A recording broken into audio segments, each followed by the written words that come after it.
So, can you guess what this new Hellboy film was trying to achieve? A new cinematic universe. Yeah, how do you think that turned out? Aww, I'm a failure. Hello buddy, I'm the Craig Monkey and this is my dog. I don't know why she's here, but she is. As you may guess, we are doing a review on Hellboy, the new one.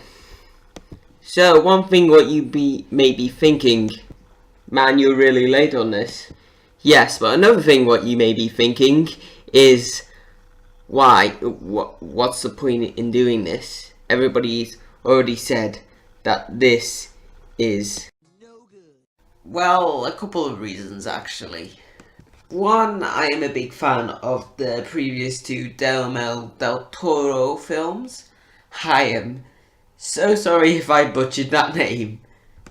And also, I consider the comics to be some of the best comics ever written, if not the best comic ever written, in my opinion. Two, I'm kind of going to defend this movie a bit. At least give me a clean death. A soldier's death. Now, I'm pretty sure defending is actually a bit strong of a word now that I think about it. More of being a bit more fair to this film than other people maybe. Because a lot of reviews what I've seen, not all necessarily bad, mind you, but a lot of them have been primarily focusing on how the older films are much better than this film and that they really just wanted a Hellboy 3 and making way too many comparisons to it. Which, in some regard, yes, you're going to have to make comparisons to the original Hellboys because this is a reboot and we didn't get that Hellboy 3 what we wanted. But when you primarily focus your entire review on this film and consider it bad because it's not the Guillermo del Toro Hellboy, then you're going to be disappointed nonetheless, and your views are going to be very biased. So, in this review, I'm going to be keeping the comparisons to Guillermo del Toro to a minimum, unless absolutely necessary. And the third reason, is that I said I would.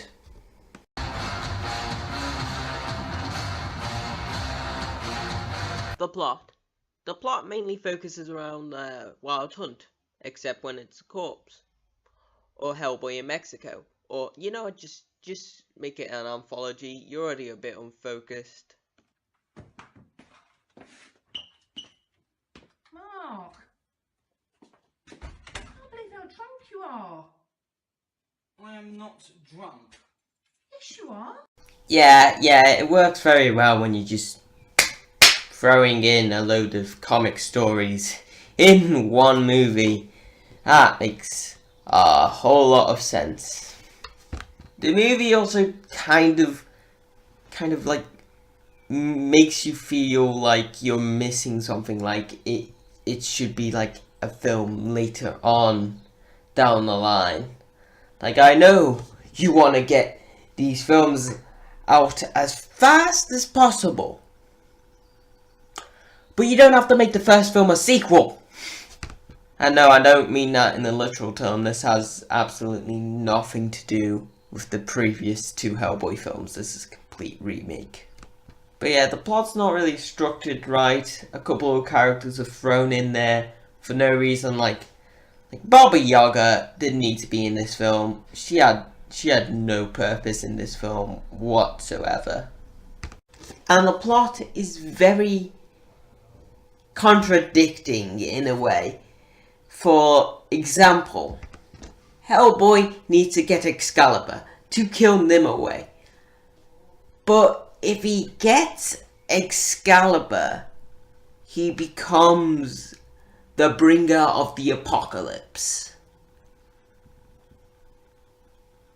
What? How the hell does that even work? Besides it being basically... Well, you're damned if you do, and you're damned if you don't. Besides it being a complete and utter paradox, it also raises up a couple of questions. Like, why didn't Arthur turn evil when he picked up Excalibur? How does Hellboy become the bringer of the apocalypse and by grabbing Excalibur? Does this mean Excalibur's some demonic force or what? It doesn't really fit well, does it? The pacing. Alright, so there's a few factors what kind of make the pacing of this film a bit iffy. Right, like the studios, you know, wanting to make a cinematic universe on Hellboy. Where they kind of just put the film on halt for a minute to explain a character or to put focus on something. Like a good example is a scene where some psychic woman person thing is explaining Hellboy's origin to him.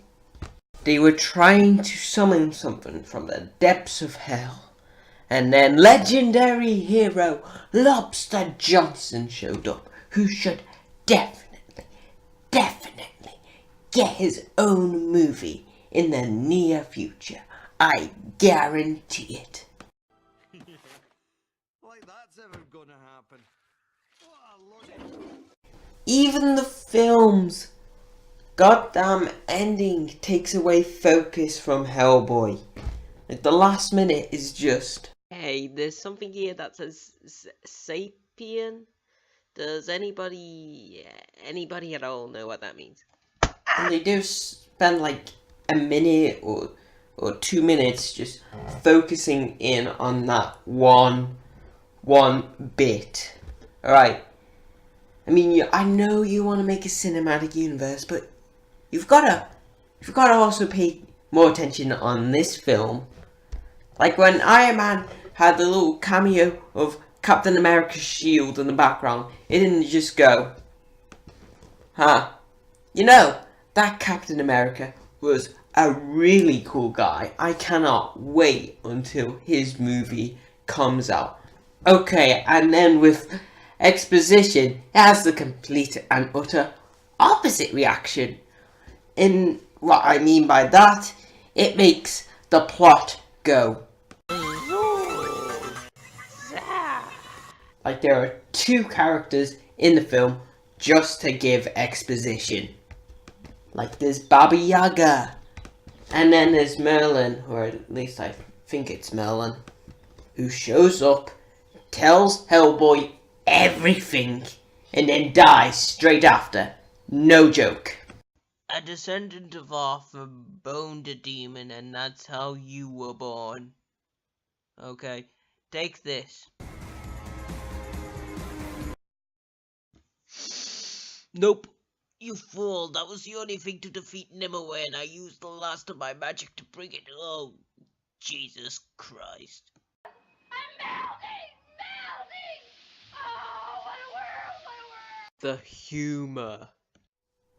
Knowing that somewhere in the world somebody thought that these jokes were funny makes me kind of sad. The attempts of being actually funny in this film are kind of pathetic. Like, it's a really unfunny film. Like, sure, there's a few jokes there what made me giggle a bit. There's a few jokes what aren't on the same level of humour as, say, burning children. Like, maybe a few visual gags. But that's really it. This film's dead unfunny. Yeah, there's no doubt that the CGI in this film is pretty bad. Like, the monsters look awful. They just look like they've been slapped on with some video editing software. Nothing looks real with this CGI. Even the helicopters look like a PlayStation 2 game. I thought we got pretty good in helicopter CGI technology. But apparently we haven't, and this film shows that. Characterization of Professor Boone and Ben Dynamo. Let's start with Professor Broom. His characterization is not good in any way.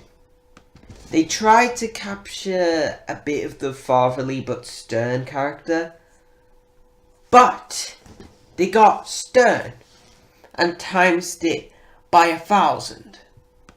Okay, I mean he's not stern all the time, but most of the film he's a bit of an asshole. Like, I'm pretty sure most of the film is just Professor Broom calling Hellboy a pussy. And that's not how he should be characterized, as a very, very poor characterization of him. And with Ben Dynamo, he's just an asshole. His one performance throughout the entire film is basically being an asshole.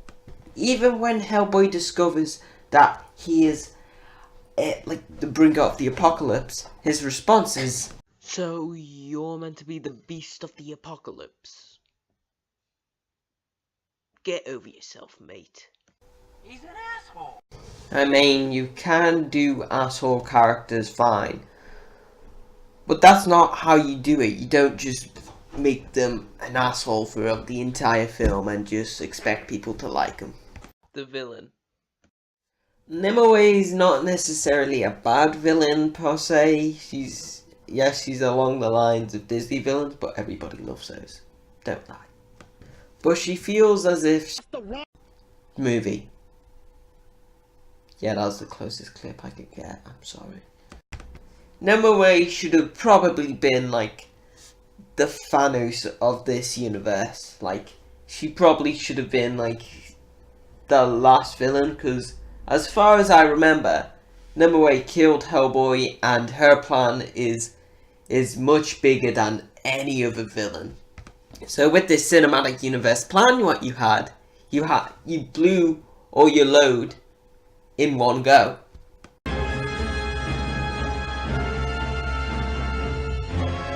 The action. The action is just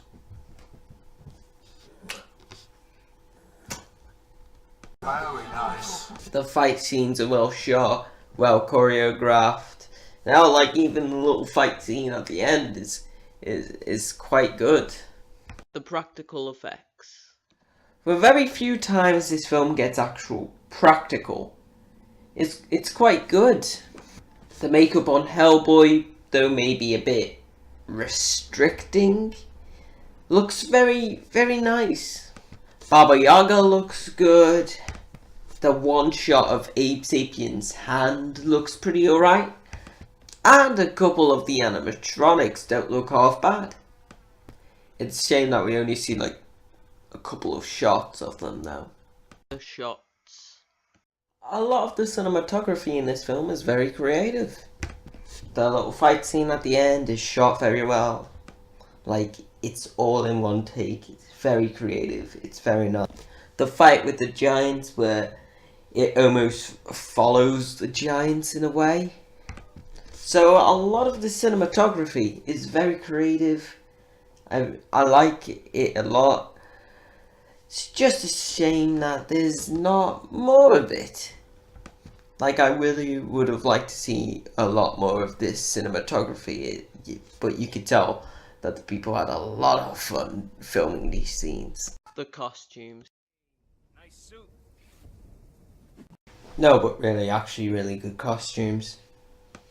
Like, many of these characters look great. They look like they were ripped straight out of the comic. Hellboy looks great, although the makeup might be a little bit restricting. Ben Dynamo looks great. He looks like he's straight from the comics. Lobster Johnson. Well done. Whoever did the outfit for Lobster Johnson, I praise you. Well done. You did something good. David Harper. David Harper is the best part of this film. He did a fantastic job, and you can really tell that he really wanted to get this film, this character, justice. Like, he tried so hard. He tried emoting the best he can through that makeup. He even did show a lot of emotion. It was just a bit restricting, but through all that, he showed a lot of emotion. He was very good in the role. It was very nice. And I think if they ever decide to do a, reboot of Hellboy, because everybody knows that this new Hellboy cinematic universe is the new Dark Universe, I would consider recasting David Harper as Hellboy again, because he did a fantastic job in this film. This film isn't as bad as Rotten Tomatoes says it is.